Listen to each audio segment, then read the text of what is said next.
మన సిఎంఆర్ జ్యువెలరీలో శ్రావణ స్వర్ణోత్సవం అన్ని రకాల 22 క్యారెట్ హాల్మార్క్ బంగారు ఆభరణాలపై గ్రాముకు 888 రూపాయల వరకు తగ్గింపు.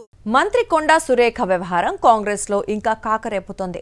తనను తన కుటుంబాన్ని లక్ష్యంగా చేసుకుని అవమానకర వ్యాఖ్యలు చేయిస్తున్నారని ఆరోపిస్తున్నారు ఆమె. వారి వెనుక ఉన్న అసలు వ్యక్తులను గుర్తించి చర్యలు తీసుకోవాలంటూ క్రమశిక్షణ కమిటీకి మరో లేఖ రాశారు. మరోవైపు ఈ వ్యవహారంపై క్రమశిక్షణ కమిటీ ఇంకా తుది నిర్ణయం తీసుకోలేదు. అయితే గీత దాటిన వారిపై చర్యలు మాత్రం తప్పవని హెచ్చరించారు పీసీసీ చీఫ్ మహేష్ గౌడ్. కొండా సురేఖ వ్యవహారం కాంగ్రెస్ లో మరోసారి హాట్ టాపిక్ గా మారింది. తాజాగా టీపీసీసీ క్రమశిక్షణ కమిటీకి మరో లేఖ రాశారామె. తాను బీసీ మహిళా నాయకురాలినని, తనపై సామూహిక దాడులు జరుగుతున్న సమయంలో పార్టీ నాయకత్వం మౌనం వహించడం ఆందోళన కలిగిస్తోందని లేఖలో పేర్కొన్నట్లు సమాచారం.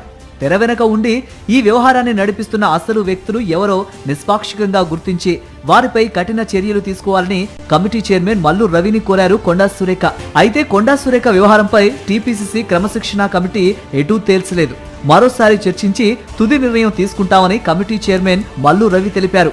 కొండా సుష్మిత సీఎం రేవంత్ పై అనుచిత వ్యాఖ్యలు చేశారని, కొండా సురేఖ ఇచ్చిన వివరణ కూడా సరిగ్గా లేదని వ్యాఖ్యానించారు ఆయన.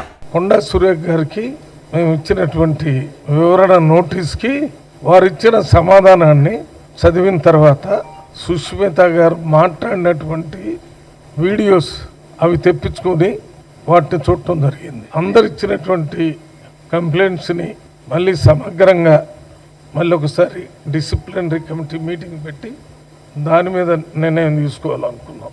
పీసీసీ చీఫ్ మహేష్ కుమార్ గౌడ్ కూడా ఈ వివాదంపై స్పందించారు. కొండా సుష్మిత గీత దాటి ఆరోపణలు చేశారన్నారు. అనిరుద్ రాజగోపాల్ రెడ్డి మాత్రం మరీ అంత హద్దు మీరలేదని వ్యాఖ్యానించారు. పార్టీ లైన్ ఎవరు దాటినా చర్యలు తప్పవని స్పష్టం చేశారు మహేష్ గౌడ్. మరోవైపు కొండా సుష్మిత వ్యాఖ్యలకు కౌంటర్ ఇచ్చారు ఎమ్మెల్యే రేవూరి ప్రకాష్ రెడ్డి. సుష్మిత వ్యాఖ్యలను ఆమె విజ్ఞతకే వదిలేస్తున్నారని, అలాంటి పిల్ల కాకుల మాటలను పట్టించుకోరని వ్యాఖ్యానించారు. నేనట ముసలోనట కట్టి పట్టుకొని నడతానట, ఏమో చెప్తానట, ఇక అది వాళ్ళని ఇంజెక్ట్ అయి కొట్టి పెడతాను. నేనేమో హుషారుగా మీరందరిచ్చే ధైర్యంతో హుషారుగా పోతా అంటే కొన్ని కాకి పిల్లో మేక పిల్లో ఇది అంటారు చూసినావా, వాళ్ళు ఇష్టం వచ్చినట్టు కూర్చుంటారు. సరే ఓకే, వాళ్ళ విజ్ఞతకు వదిలిపెడతాను. ఎందుకంటే మొత్తంగా కొండా సురేఖ లేఖతో ఈ వివాదం మరో మలుపు తిరిగింది. ఈ విషయంలో క్రమశిక్షణ కమిటీ తుది నిర్ణయం ఎప్పుడు తీసుకుంటుంది, ఎవరిపై చర్యలు ఉంటాయి అన్నది ఇప్పుడు ఆసక్తికరంగా మారింది.